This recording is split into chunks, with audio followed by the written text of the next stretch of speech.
14 de dezembro.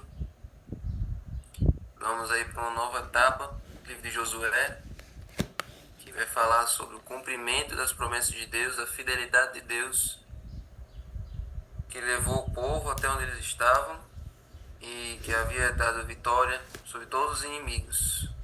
Nessa semana nós vamos ver um pouco sobre o fato de Deus ser fiel, que é a frase que pode resumir o livro de Josué. A frase de para-choque de caminhão, a frase mais que o pessoal já deixou assim bem batida, né? Você ouve direto por aí essa expressão, mas que é uma expressão completamente verdadeira. Deus é fiel e Deus honra a sua palavra. Deus cumpre as suas promessas. E aqui tem o verso que a lição diz que é o clímax do livro, que é Josué 21, do 43 ao 45. Dessa maneira o Senhor deu a Israel toda a terra que sob juramento havia prometido dar a seus pais. Eles tomaram posse dela e habitaram nela. O Senhor lhes deu repouso ao redor, segundo tudo que lhe havia jurado a seus pais. Nenhum de todos os seus inimigos existiu diante deles. A todos eles o Senhor entregou nas mãos de Israel. Nenhuma promessa falhou de todas as boas palavras que o Senhor havia falado à casa de Israel, tudo se cumpriu. Olha aí. Então aqui é, é um reconhecimento que o autor faz de que todas as promessas de Deus foram cumpridas. Tudo que Deus havia dito aconteceu. E isso, amigos, é um reconhecimento de que nós acreditamos num Deus que é verdadeiro. Se tivesse pelo menos uma das promessas, se pelo menos uma das promessas de Deus não tivesse se cumprido, não seria um Deus digno de confiança. Se Deus cumprisse várias promessas, mas uma ele não cumprisse, já seria digno de, a gente já não acreditaria mais nele. Mas ele cumpre exatamente todas as promessas que ele faz. Tudo que ele disse acontece. Tudo que ele disse se cumpre. Cada parte da terra de Canaã foi dada ao povo de Israel e eles tiveram a chance de tomar posse de cada uma dessas terras. Só não tomou posse quem não quis. Só não tomou posse, só não se estabeleceu quem não queria. Quem disse que era melhor permanecer com os cananeus ali. Mas Deus entregou para eles conquistarem cada metro quadrado da terra de Canaã. Então, Josué 21:43 fala sobre a alocação, né, e o assentamento da terra de Canaã. E já o verso 44 fala das vitórias sobre os inimigos. Então, por isso que esses versos aqui resumem toda a trajetória do livro de Josué. Tanto a distribuição das terras como as batalhas contra os cananeus. Em todos esses episódios, Deus se mostrou fiel. Deus se mostrou digno de confiança. E isso tudo, irmãos, deveria ser para relembrar para os israelitas de que eles não deveriam reivindicar para eles em nenhum momento os méritos por essa conquista. Lá em Deuteronômio, antes de eles entrarem em Canaã, antes de Josué ser o líder, no tempo de Moisés ainda,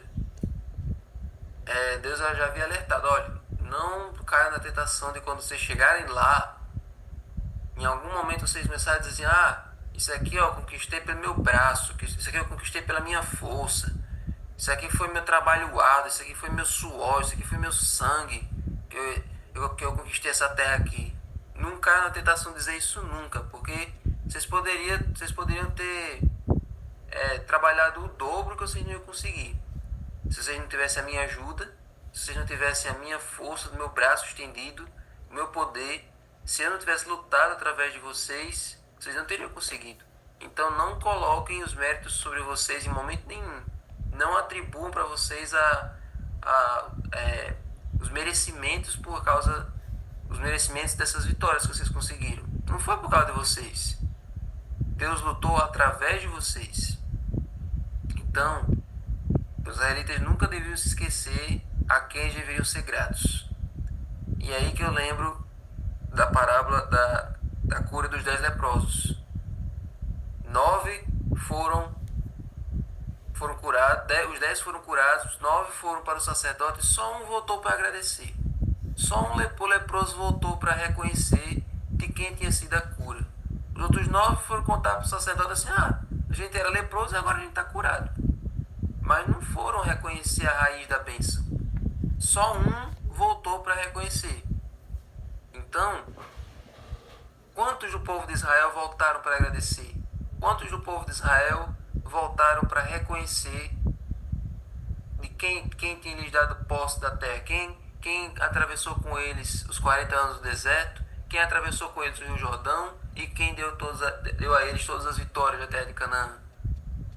Será que todos foram gratos? Será que todos reconheceram a fidelidade de Deus? Pelo livro de Juízes, nós vemos que não. Pelo livro de Juízes, nós vemos que nem todos, ou melhor, a maioria não foi grato, a maioria não reconheceu. Porque bastava o juiz morrer, que já voltavam para Baal, já voltavam para Astarote, já caiu na tentação, porque não sei que tentação era aquela, de sacrificar os filhos. Parece que eles não gostavam dos filhos, e qualquer coisinha já queriam sacrificar os filhos de novo. Era uma tentação que não dá para entender. Mas enfim, Deus se mantém fiel mesmo quando a gente não é. Essa é uma realidade. A gente não é fiel o tempo todo, mas Deus é fiel o tempo todo. A gente não é bom o tempo todo, na verdade a gente não é bom em momento nenhum, mas Deus é bom em qualquer situação. A gente não é amor. Tudo que nós fazemos é baseado na troca, tudo que nós fazemos é baseado no interesse, mas Deus é amor o tempo todo. Então, todos os atributos que você colocar em Deus, nós podemos entender que Ele é bom, fiel, sábio, poderoso, majestoso, infinito em poder, o tempo todo e de todas as maneiras. Nós não somos nada, não chegamos nem perto dele. Por isso nós temos que depender dele para nós existirmos. E aí, gente, um detalhe que a lição coloca aqui, no verso 43 e 44, é essa expressão de que tudo que eles conquistaram veio de Deus. E aí por isso que usa a expressão toda a terra, todos os inimigos, todas as palavras, tudo se cumpriu. Então é uma forma de dizer que tudo ali foi obra de Deus. Não teve uma parte que foi mérito do povo e a outra parte foi de Deus, não. Tudo que envolveu a conquista de Canaã veio de Deus. E assim, esse é o princípio da mordomia. Tudo que você tem, tudo que você é, veio de Deus. Isso é importante para a gente se reconhecer nosso papel como mordomos e administradores daquilo que Deus nos dá. Tudo que vem para nossas mãos, por mais que você tenha trabalhado, por mais que você tenha estudado, tudo isso vem de Deus. A gente tem um tio que ele é ateu, que ele não reconhece. Ele não é grato a Deus por nada que ele conquistou. Tudo ele afirma que foi por causa da sabedoria dele, do trabalho árduo dele. Ele não dá os méritos para Deus por nada do que ele tem. E por isso, essas pessoas são bastante infelizes, essas pessoas são bastante insatisfeitas, essas pessoas são bastante insaciáveis, elas nunca se contentam com o que têm. Então, tudo é dele, feito por ele, para ele, exatamente, irmã Samara. Então, gente, a salvação também é mérito de Deus. A nossa salvação, nossa vida eterna também foi conquistada por Deus. Por isso que nós lemos lá em Efésios 2, 8 e 9. Porque pela graça sois salvos mediante a fé, e isso não vem de vós, é dom de Deus, não de obras, para que ninguém se glorie. Então, a salvação também é um mérito de Cristo. Não foi nada que a gente fez ou faz que vai nos levar para o céu, é o que Ele fez. Então tudo que a gente faz é só uma resposta ao que Ele já fez. Nós amamos porque Ele nos amou primeiro. Certo? Então, para terminar, vamos ler esse verso aqui de 2 Timóteo 11, 2, do 11 ao 13. Fiel é esta palavra. Se já morremos com Ele, também viveremos com Ele. Se perseveramos, também com Ele reinaremos. Se o negamos, Ele por sua vez nos negará. Se somos infiéis, Ele permanece fiel, pois de maneira nenhuma pode negar a si mesmo. Amém? Amém. Deus não pode ir contra a sua própria natureza. Ele é sempre fiel. Ainda que a gente quebre a aliança, ele vai lá e refaz a aliança com a gente. Ainda que a gente quebre nossas promessas, nossos votos, nossos juramentos, ele vai lá e reata novamente. Porque essa é a natureza dele. É isso que ele é.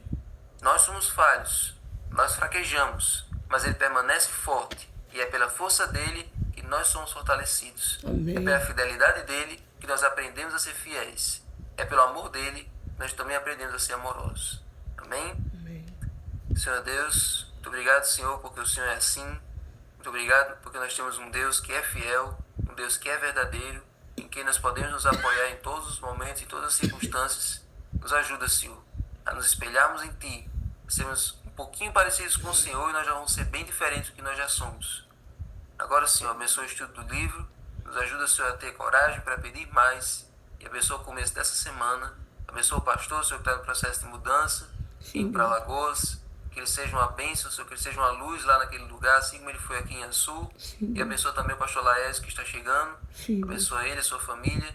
Que eles também possam ser instrumentos teus aqui nesse lugar. Em nome de Jesus. Amém. Amém.